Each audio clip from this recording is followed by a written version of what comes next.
So today, I'm going to do an interview. So you say, who could that possibly be that Jane's going to interview? Nan! I'm going to interview Nan. What do you think of that? One of these days she'll interview me, and then that'll really be horrifying. But Nan has a very exciting project that she has completed. And I am in awe because it's something I have tried to do and failed over the last 20 years. So I'm very impressed with the fact that she was able to complete it. And that project is Nan has written a book.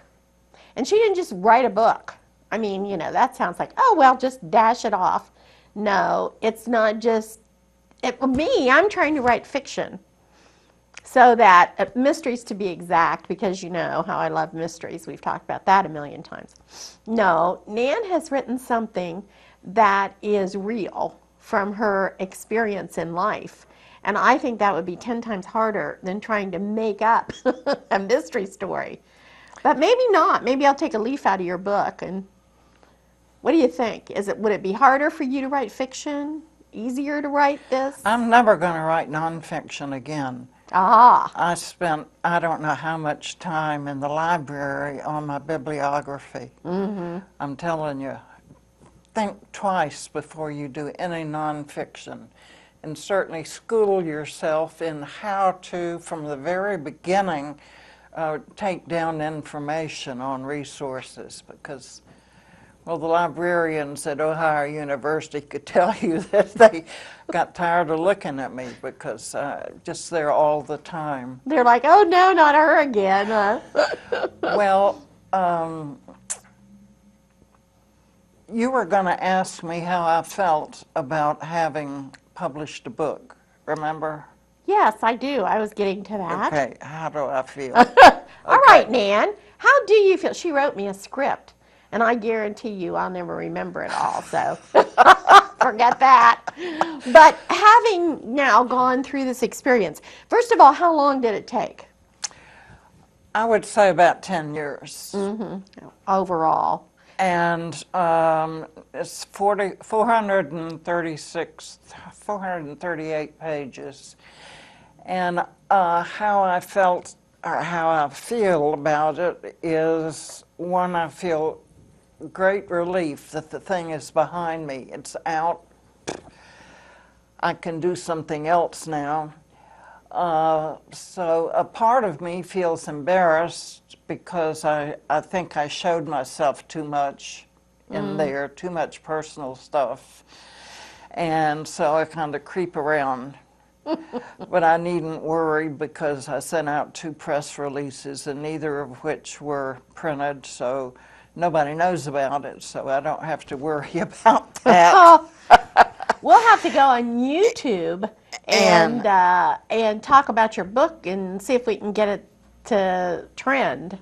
Well, they say when you write a book and want to publicize it, you need about a year head start to get established, your platform established on a blog.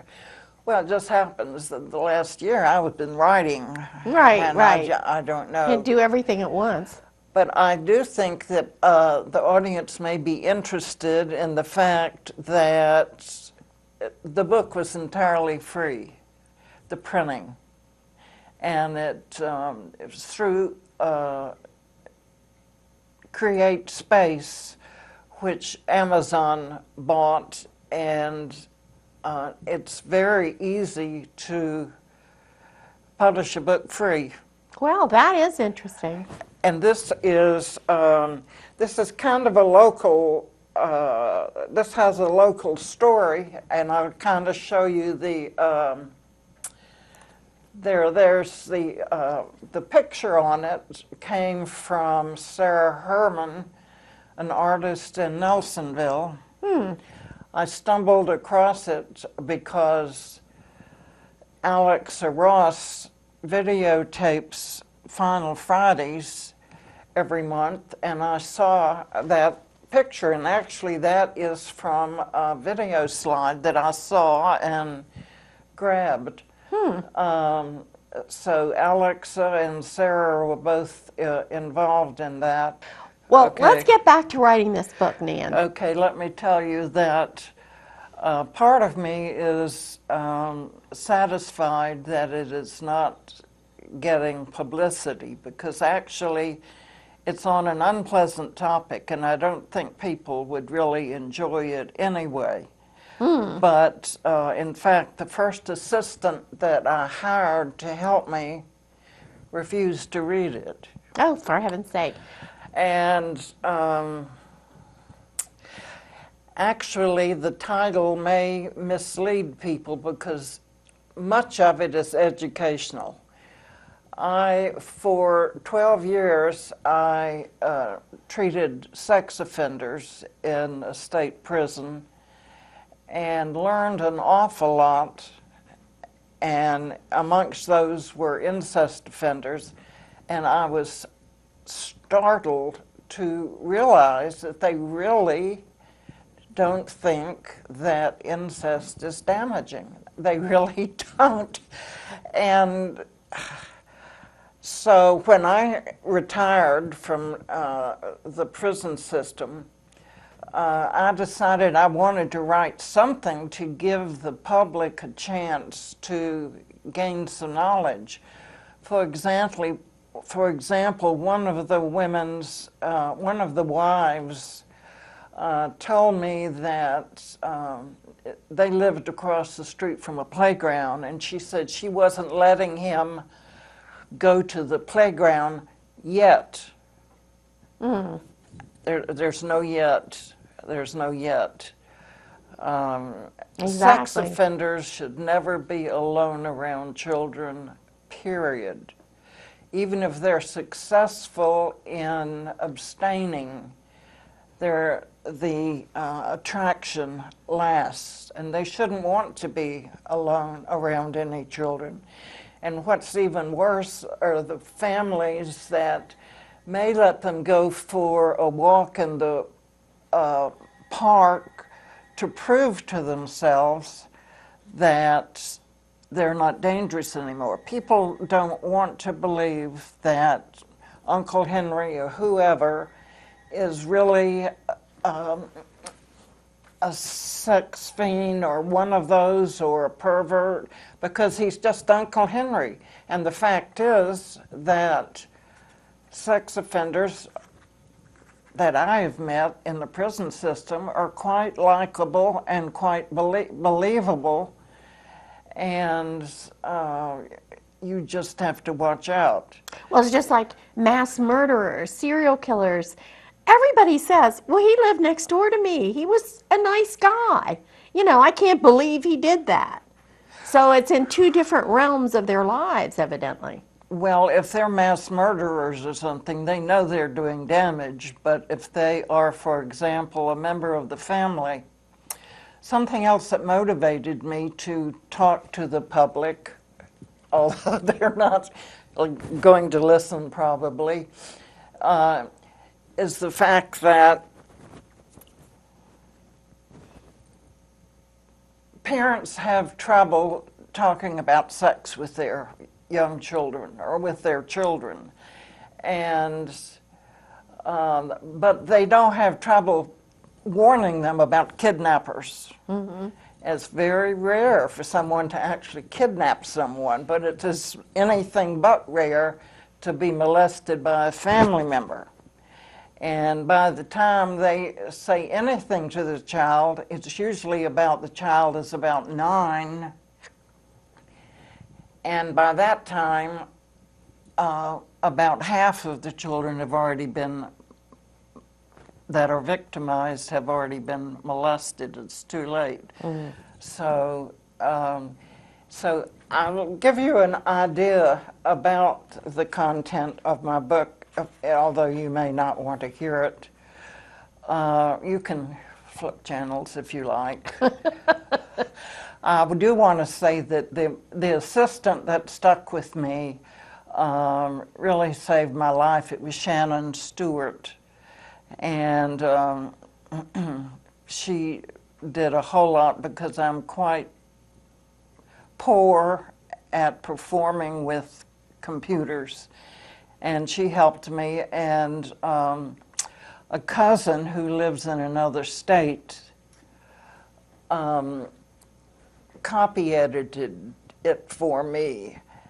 And one of the questions that I have been asked is what kept me on the job going, and I can recommend this method, which is to have a copy editor that is editing as you go, and to use Dropbox on the computer because you both can respond to the same material.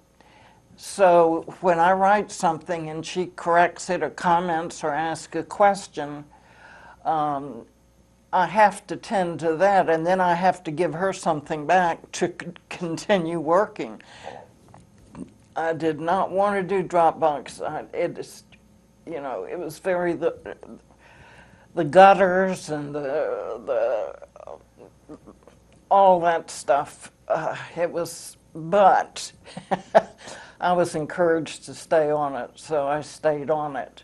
And it's very easy to publish something on Create Space. It gets listed with their books when it finally comes out, and a couple of favorite bookstores in town do know about it and are willing to order it for you. But I'll warn you, I know that it won't be a pleasant experience. But I do want to give you an idea of the table of contents because... Well, let me say something here. I have read not the whole book, but I'm going to say a good third I have read. And it's not that unpleasant. The topic itself, yes, you have to decide, and you will know, this is the topic of the book, and I'm going to be reading about this particular topic, which isn't always the most pleasant thing to read about. But Nan talks about it in such a, I don't know, down-to-earth, person-to-person way. I think I would be more put off if it were really academic, let us just say, or more involved with the actual activities. That you never hear about. It's the person, what they did, how it made them and their family feel, how they reacted to therapy. It isn't really about what specific action they took. And so to me it wasn't that unpleasant, but then, I've worked in prisons too. So. Okay. I have... Oh, be ready. This is a long table of contents. 26 chapters here. And several sections. And the first section is men who commit incest. This was written initially for men who have never been caught. Only about 5% of incest offenders have been reported. And because of the reporting laws, mandatory reporting laws for professionals, an incest offender cannot go to a therapist and say, I want to work on this problem, because the therapist has to report him then. And so there's this vast number of incest offenders out there that have never had any treatment and can never have treatment unless their victim reports them. And that's the topic of another section. So, who am I? One of the chapters, why did I do it? It's hard to believe, but many men come into prison asking, why did I do it? How could I do it?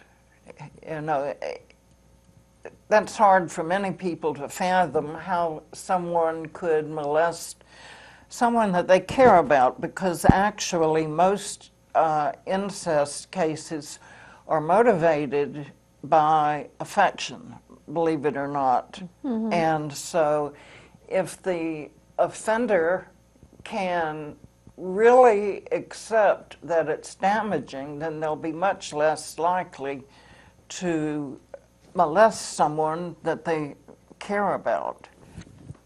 Well, and by definition, it's a family issue. And families are probably quite reluctant to take a family member to court or to the police or whatever. So it is That's kind of right. the hidden, agenda. Right, and so another chapter, important chapter, is treatment, so these men can at least get a glimpse of the kind of approach that's useful. Hurdles in treatment, which in prison anyway include motivation. Because in regular therapy, someone comes because they're hurting and they want to help, but usually treatment for sex offenders is in order to impress the parole board or whatever. The modus operandi and will I do it again? It's another chapter and a metaphor for doing it. Another section is bonds that bind. And I had no idea what a trauma bond was until I did research in this area. Now, this book is the third draft that I wrote.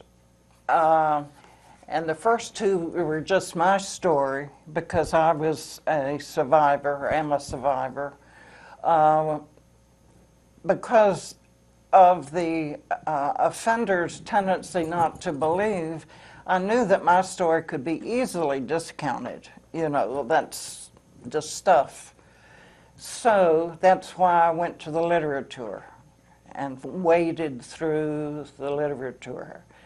And we had videos come in, we had speakers, and I will say in the prison system, the training in treating sex offenders was excellent. We just had national figures come to Columbus and to train folks working with these people. So I learned about the trauma bond, and you can think of it as something like Patty Hearst, who, if you recall, she was kidnapped, and after being with these people long enough, bonded with them. Although it's a negative bond, it comes off as confused. And the community and the family section is especially pertinent. I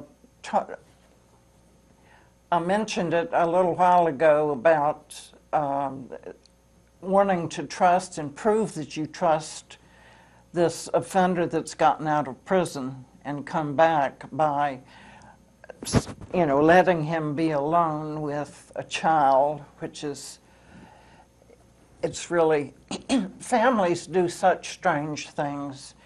There was one man in the program, and he was in prison for molesting a boy, and his wife sent him a picture of his grandson nude when he was born.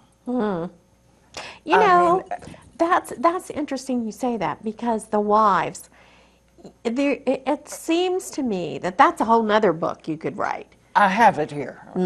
I have the mothers. The wives and mothers who you say, how could they not know?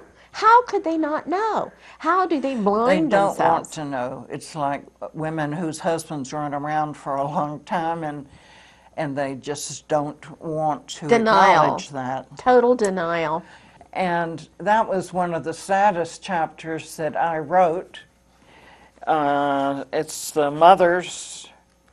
What's their role? It varies, but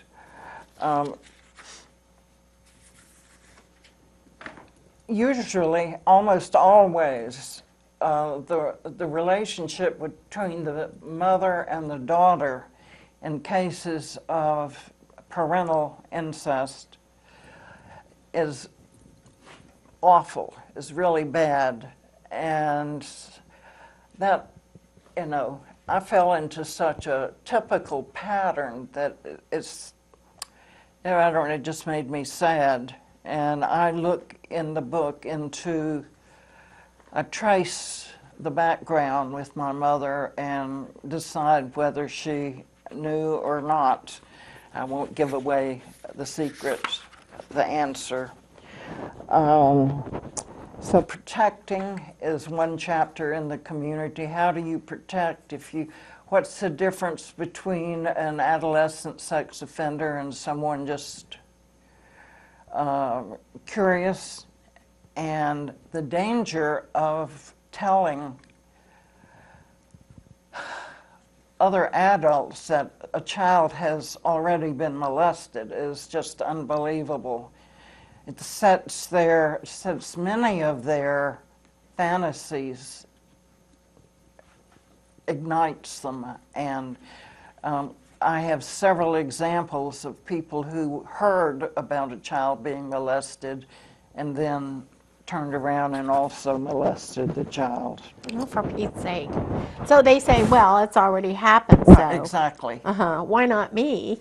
One family had a meeting because it was revealed that the grandfather had molested the child. And after the meeting, the father molested her because she was already broken in. Oh, my God. It's just... I believe it. I believe it, but it's the kind of thing that makes me think, I would take a butcher knife and just whack that thing off, you know? That'd be the end of that. No, I do not recommend that. Neither do I, but that's how it makes me feel. In fact, I now have a fantasy of myself with a cleaver. They have found out, and you know, you may think, well,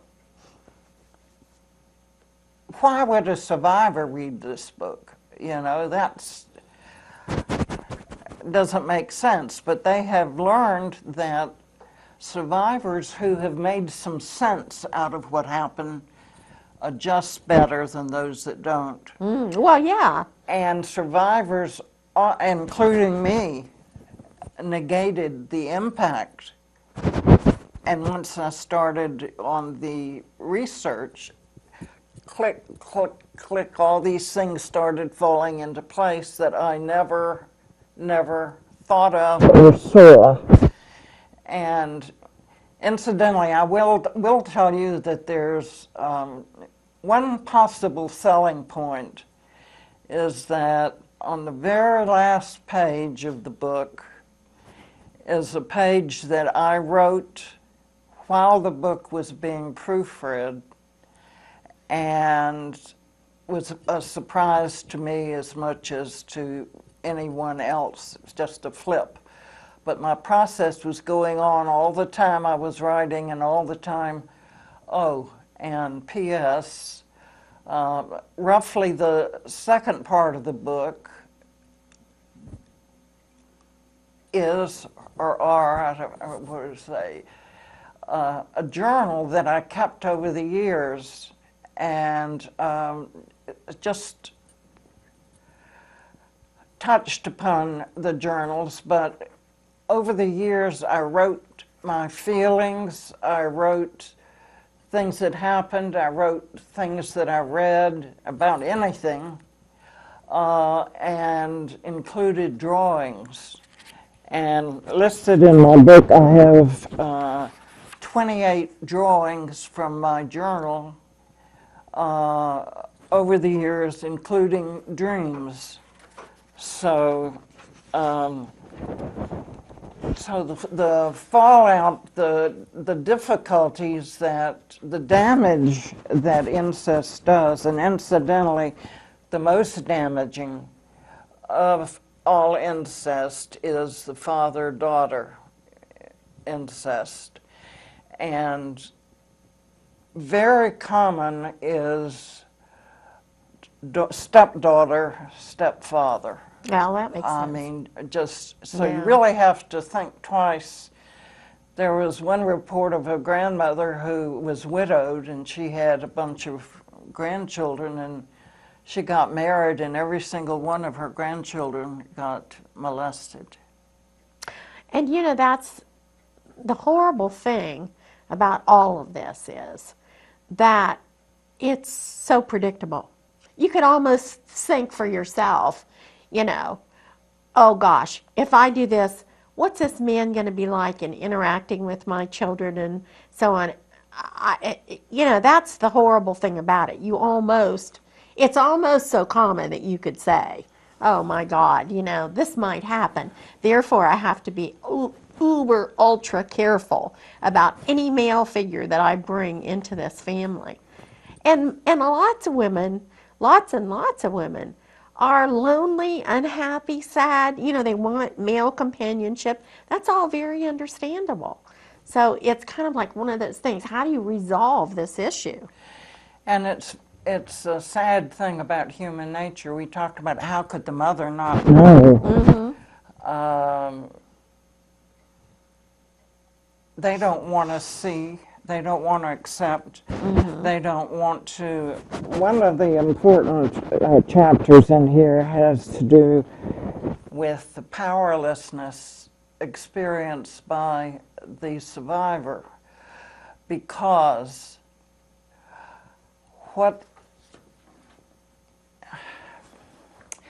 how are they stuck? They're stuck. If they know if they tell their mother, many of them are slapped and called a liar because the mother does not want to believe it. She does not want to believe it for many reasons, including that they lose the house. Right. If You he lose the goes- man, you lose the. and the car and the reputation. And children who actually report, there's a phenomenon called the Child Sexual Abuse Accommodation Syndrome, which has to do with children that report, but then are browbeaten, threatened, etc., by family to recant.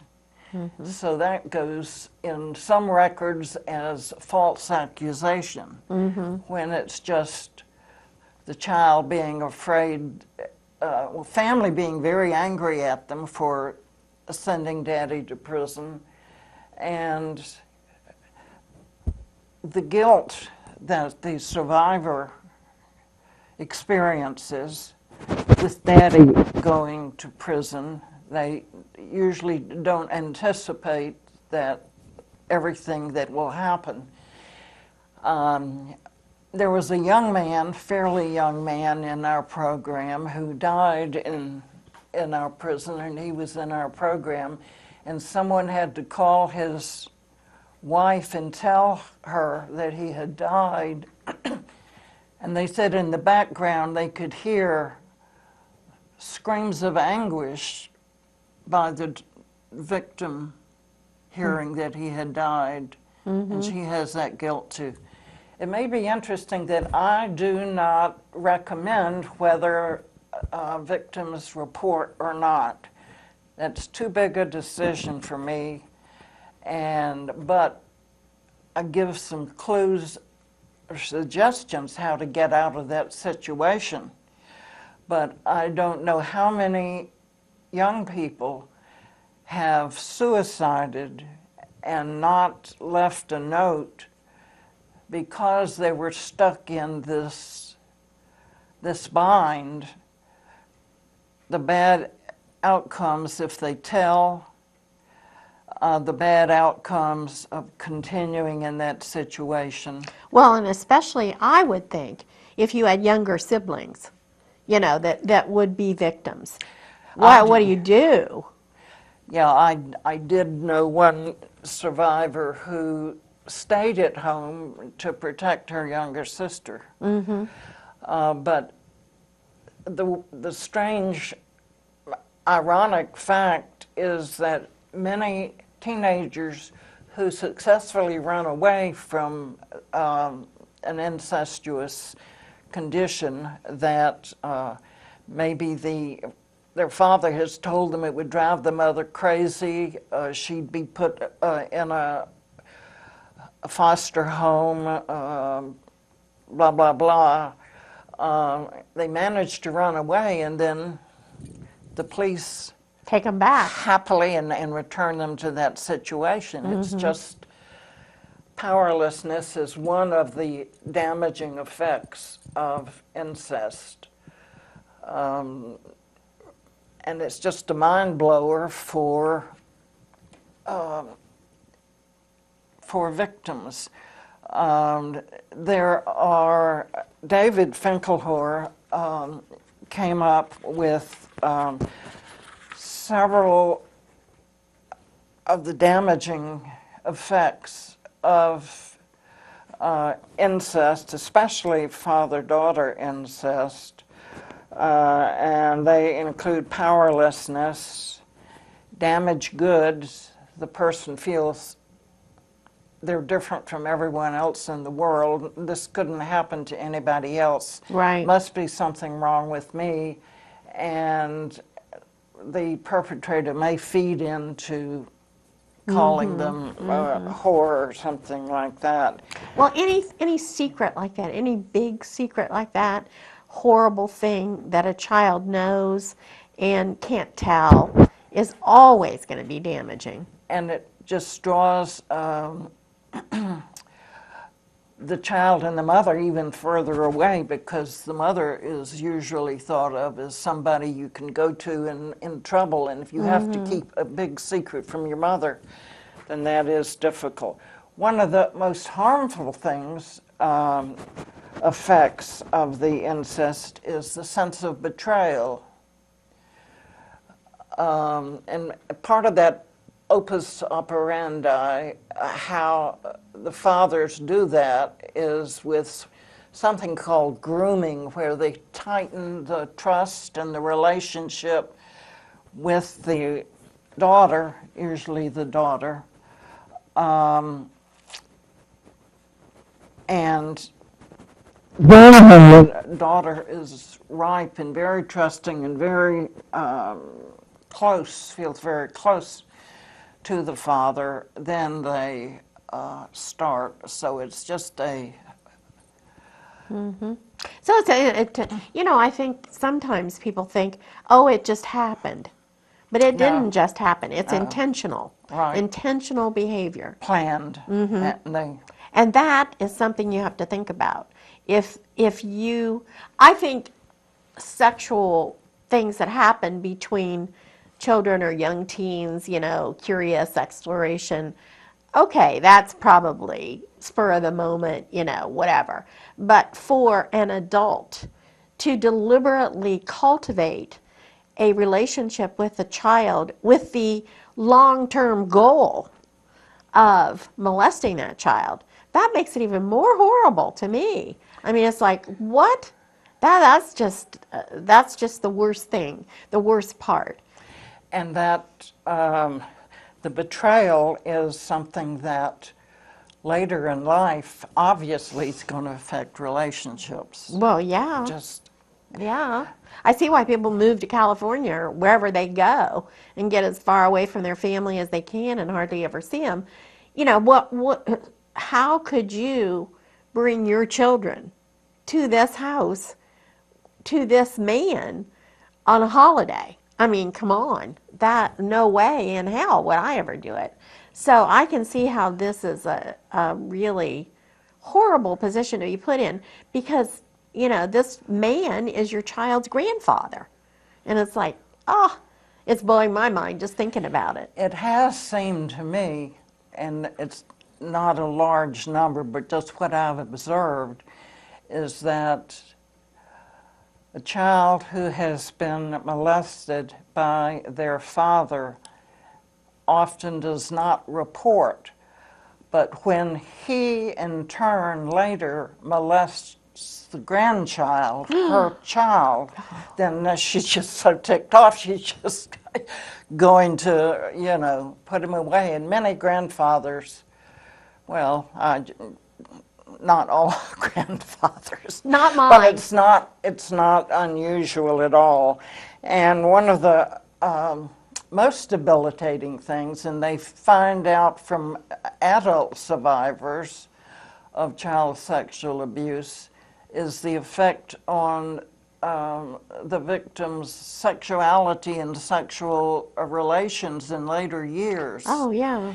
In fact, they have some places therapy groups for spouses of incest victims, because sexual dysfunction is one of the major fallouts. And well, especially for women, because, you know, I think for a woman, sex is so related to closeness and intimacy and, you know, that sort of thing. And to feel that you can't be close or intimate to somebody, there's something horrible is going to happen to you, like it did when you were a child, would be a very inhibiting factor.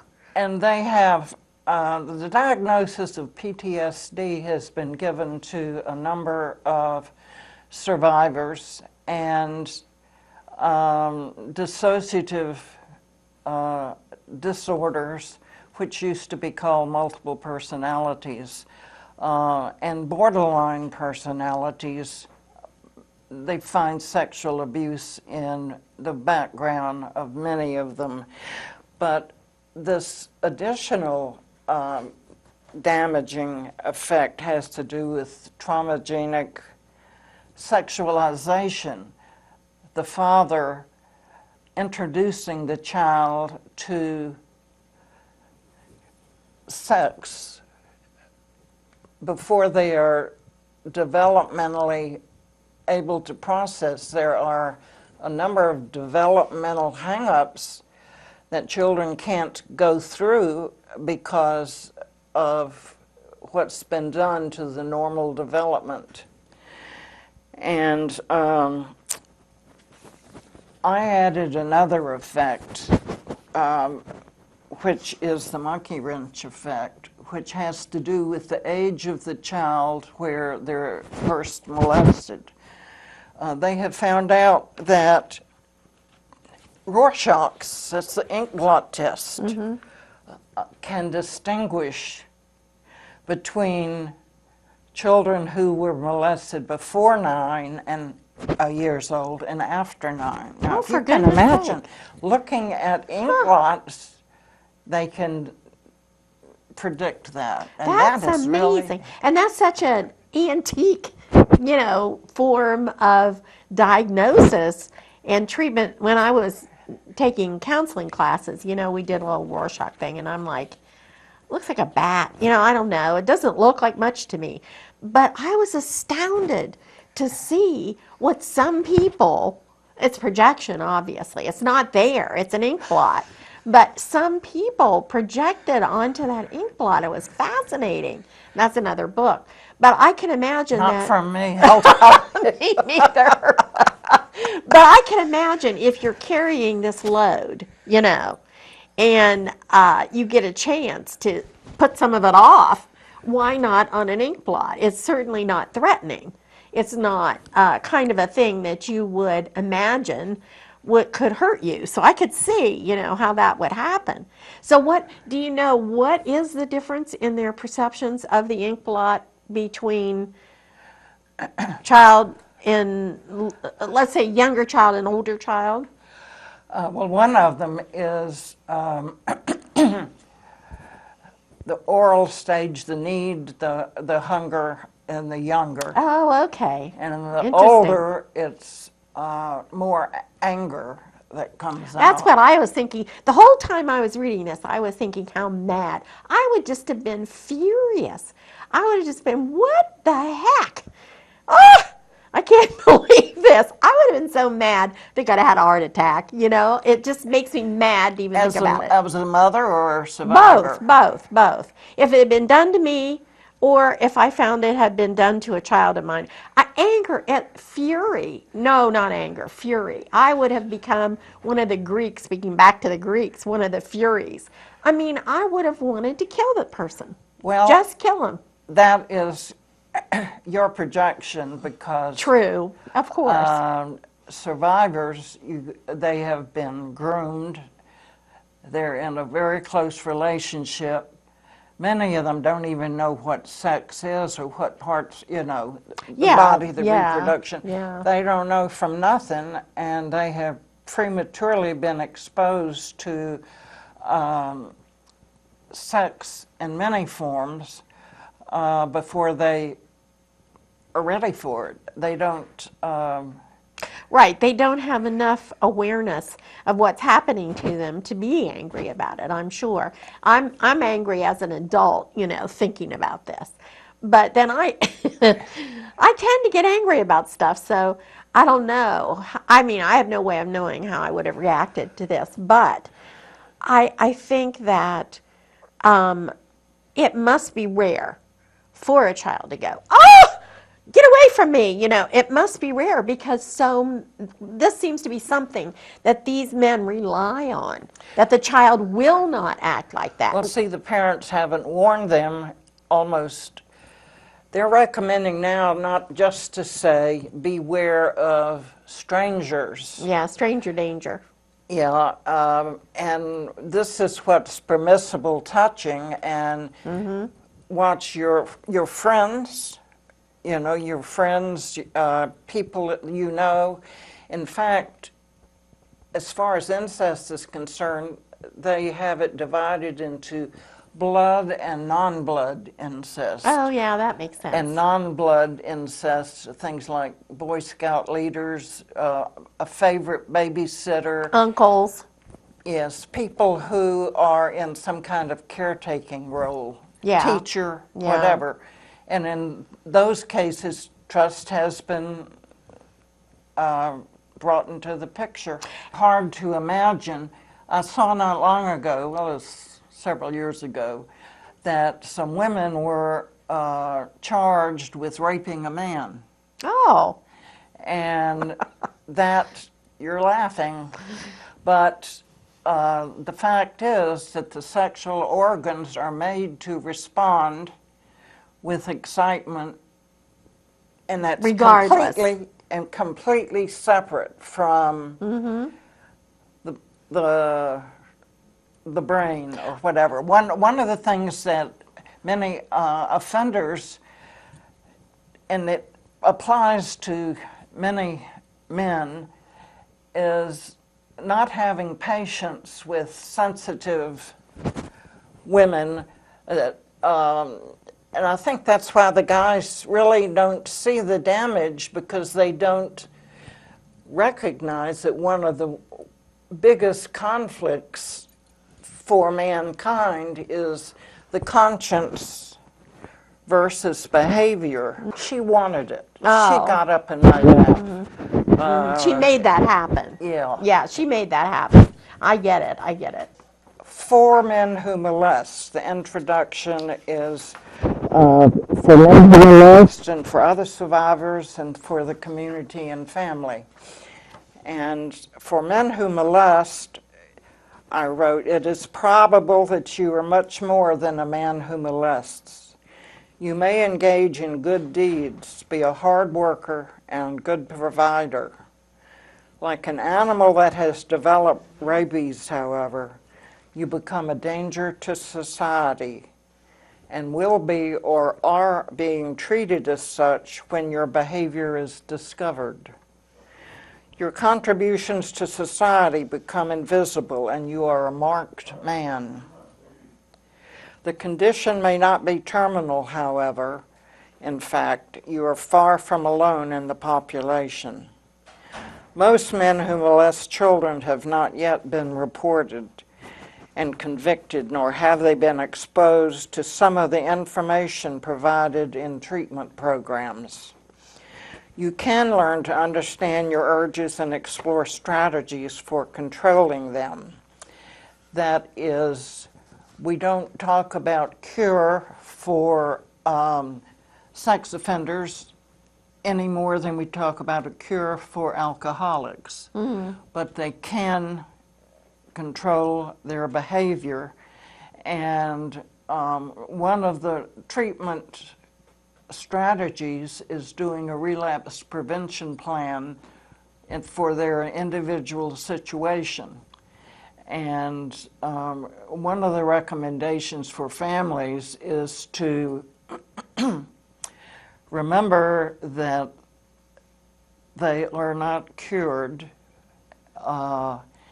and watch out for thinking errors. Thinking errors are ways that offenders avoid responsibility. She wanted it. Well, she sat in my lap. well, Whatever. and like, Here's another one.